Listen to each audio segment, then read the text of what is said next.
ಕಿರುತೆರೆಗೆ entry ಕೊಟ್ಟ ಲೀಲಮ್ಮನ ಮಗ Vinod Raj. DKD ಶೋಗೆ average judge ಆಗಬೇಕೆಂಬ ಒತ್ತಾಯ ಮತ್ತೆ ಶುರು. ಸ್ಯಾಂಡಲ್ವುಡ್ನ ಮೇರು ಕಲಾವಿದೆ ಡಿ ಲೀಲಾವತಿ ಅವರ ಪುತ್ರ ವಿನೋದ್ ರಾಜ್ ಸಿನಿಮಾಗಳಿಂದ ದೂರವೇ ಉಳಿದಿದ್ದಾರೆ. ಎಷ್ಟು ದಿನ ಅಮ್ಮನ ಆರೈಕೆಯಲ್ಲಿಯೇ ಮುಳುಗಿದ್ದ ವಿನೋದ್ ರಾಜ್ ಅಮ್ಮನ ಅಗಲಿಕೆ ಬಳಿಕ ವಿಚಲಿತರಾಗಿದ್ದರು. ತಮ್ಮ ನೆಲಮಂಗದ ಸೋಲದೇವನಹಳ್ಳಿಯ ತೋಟದ ಮನೆಯಲ್ಲಿಯೇ ಅಮ್ಮನ ಸಮಾಧಿಯನ್ನು ನಿರ್ಮಿಸಿ ತಾಯಿಯ ಮಡಿಲಲ್ಲಿಯೇ ಕೃಷಿ ಮಾಡುತ್ತಾ ಜೀವನ ನಡೆಸುತ್ತಿದ್ದಾರೆ. ಇದೆಲ್ಲದರ ನಡುವೆ ಜನ್ಮ ರಹಸ್ಯದ ವಿಚಾರವಾಗಿಯೂ ಸಾಕಷ್ಟು ಬಾರಿ ಸುದ್ದಿಯ ಮುನ್ನೆಲೆಗೆ ಬಂದಿದ್ದ ವಿನೋದ್ ರಾಜ್ ಈ ನಡುವೆ ಬಣ್ಣದ ಲೋಕದಿಂದ ದೂರ ಉಳಿದರು. ಇಲ್ಲಿನ ಆಪ್ತರ ಜೊತೆಗೆ ಅವರಿಗೆ ಒಡನಾಟವಿದೆ. ಇನ್ನೊಂದು ಕಡೆ ನೀವ್ಯಾಕೆ ಮರಳಿ ಬಣ್ಣದ ಲೋಕಕ್ಕೆ ಬರಬಾರ್ದು ಎಂದು ಸಾಕಷ್ಟು ಮಂದಿ ಕೋರಿದ್ದಾರೆ.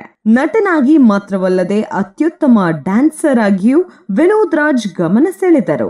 ಡ್ಯಾನ್ಸ್ ರಾಜ ಡ್ಯಾನ್ಸ್ ಸಿನಿಮಾ ಮೂಲಕ ತಮ್ಮ ನೃತ್ಯ ಪ್ರಾವೀಣ್ಯತೆ ತೋರಿದ್ದರು. ಇವರಲ್ಲೊಬ್ಬ ಅತ್ಯುತ್ತಮ ಡ್ಯಾನ್ಸರ್ ಇದ್ದಾನೆ ಎಂಬ ವಿಚಾರವು ನಾಡಿಗೂ ಅಂದೇ ಪರಿಚಯವಾಗಿತ್ತು. ಆದರೆ ಅದು ಮುಂದುವರಿಯದಿರುವುದು ಮಾತ್ರ ವಿಪರ್ಯಾಸ. ಈ ನಡುವೆ ಸೋಷಿಯಲ್ ಮೀಡಿಯಾದಲ್ಲಿ ಇದೇ ವಿನೋದ್ ರಾಜ್ ಅವರ ಬಗ್ಗೆ ಆಗಾಗ ವಿಚಾರ ಚರ್ಚೆ ಆಗುತ್ತಲೇ ಇರುತ್ತದೆ. ಜಿ ಕನ್ನಡದಲ್ಲಿ ಪ್ರಸಾರವಾಗುವ ಡ್ಯಾನ್ಸ್ ಕರ್ನಾಟಕ ಡ್ಯಾನ್ಸ್ ಶೋಗೆ ತೀರ್ಪುಗಾರರ ಸ್ಥಾನದಲ್ಲಿ ವಿನೋದ್ ರಾಜ್ ಅವರು ಬೇಕು ಎಂಬ ಬೇಡಿಕೆ ಇಡುತ್ತಿದ್ದಾರೆ ವೀಕ್ಷಕರು. ಈ ಬೇಡಿಕೆ ಶುರುವಾಗಿಯೇ ಹಲವು ವರ್ಷಗಳೇ ಕಳೆದಿವೆ. ಎಂದಿಗೂ ಅದು ಈಡೇರಿಲ್ಲ. ಈಗ ಇದೇ ವಾಹಿನಿಯಲ್ಲಿ ಮಹಾನಟಿ ಶೋ ಶುರುವಾಗಲಿದೆ.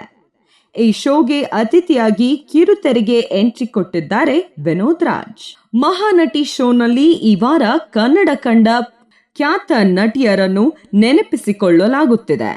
ಈ ನಡುವೆ ಲೀಲಾವತಿಯವರನ್ನು ಸ್ಮರಿಸಲಾಗಿದೆ.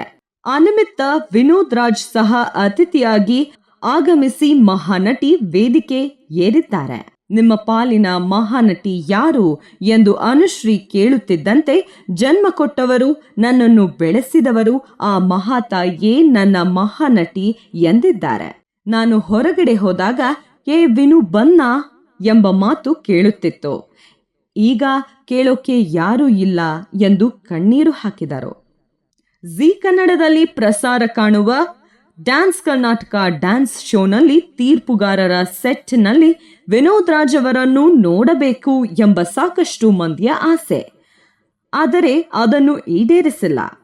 ಜಿ ಕನ್ನಡ ಸೋಷಿಯಲ್ ಮೀಡಿಯಾದಲ್ಲಿ ಈ ಬಗ್ಗೆ ಆಗಾಗ ಚರ್ಚೆ ನಡೆದರೂ ಅದು ಫಲಪ್ರದವಾಗಿದೆ. ಇದೀಗ ಮಹಾನಟಿ ಶೋನ ವಿನೋದ್ ರಾಜ್ ಅವರ ಪ್ರೋಮೋಕ್ಕೆ ನೂರಾರು ಕಮೆಂಟ್ಗಳು ಹರಿದು ಬಂದಿವೆ. ಡಿಕೆಡಿಗೆ ದಯವಿಟ್ಟು ಜಡ್ಜ್ ಆಗಿ ವಿನೋದ್ ರಾಜ್ ಅವರನ್ನ ಕರೆಸಿ ಎನ್ನುತ್ತಿದ್ದಾರೆ. ಫಿಲ್ಮ್ ಇಂಡಸ್ಟ್ರಿಯಲ್ಲಿ ನಿಜವಾದ ಡ್ಯಾನ್ಸರ್ ಅಂದ್ರೆ ವಿನೋದ್ ರಾಜ್ ಮತ್ತು ಶಶಿಕುಮಾರ್. ದಯವಿಟ್ಟು ಡಿಕೆಡಿ ಮುಂದಿನ ಸೀಸನ್ಗೆ ಇವರನ್ನ ಮುಖ್ಯ ತೀರ್ಪುಗಾರರಾಗಿ ಮಾಡಿ ಎಂತ ಮಹಾನ್ ಕಲಾವಿದನ ಕೈ ಬಿಡಬೇಡಿ. ಇಷ್ಟು ವರ್ಷದಲ್ಲಿ ಇವಾಗಾದರೂ ವಿನೋದ್ ರಾಜ್ ಅಂತ ಒಬ್ಬ ನಟ ಇದ್ದಾರೆ ಅನ್ನೋದು ಈ ಟಿವಿ ಚಾನೆಲ್ ಅವರಿಗೆ ಗೊತ್ತಾಯ್ತಲ್ಲ. ಅತಿಥಿಯಾಗಿ ಅಲ್ಲ, ಜಡ್ಜ್ ಆಗಿ ಕರೆಯಿರಿ. ಅಂತೂ ಇಂತೂ ಈಗಲಾದರೂ ಕರೆಸಿದ್ರಲ್ಲ ಸಾಕು. ಮುಂದೆ ಡಿಕೆಡಿಗೆ ಇವರನ್ನ ಜಡ್ಜ್ ಆಗಿ ಮಾಡ್ರಿ. ಅದನ್ನ ಬಿಟ್ಟು ಏನು ನಾಲೆಡ್ಜ್ ಇಲ್ಲದೆ ಇರೋ, ಕನ್ನಡನೇ ಮಾತಾಡದೇ ಇರೋ ನಾನ್ಸೆನ್ಸ್ಗಳಿಗೆ ಕೊಡಬೇಡಿ ಎಂದು ಬೇಡಿಕೆ ಇಡುತ್ತಿದ್ದಾರೆ.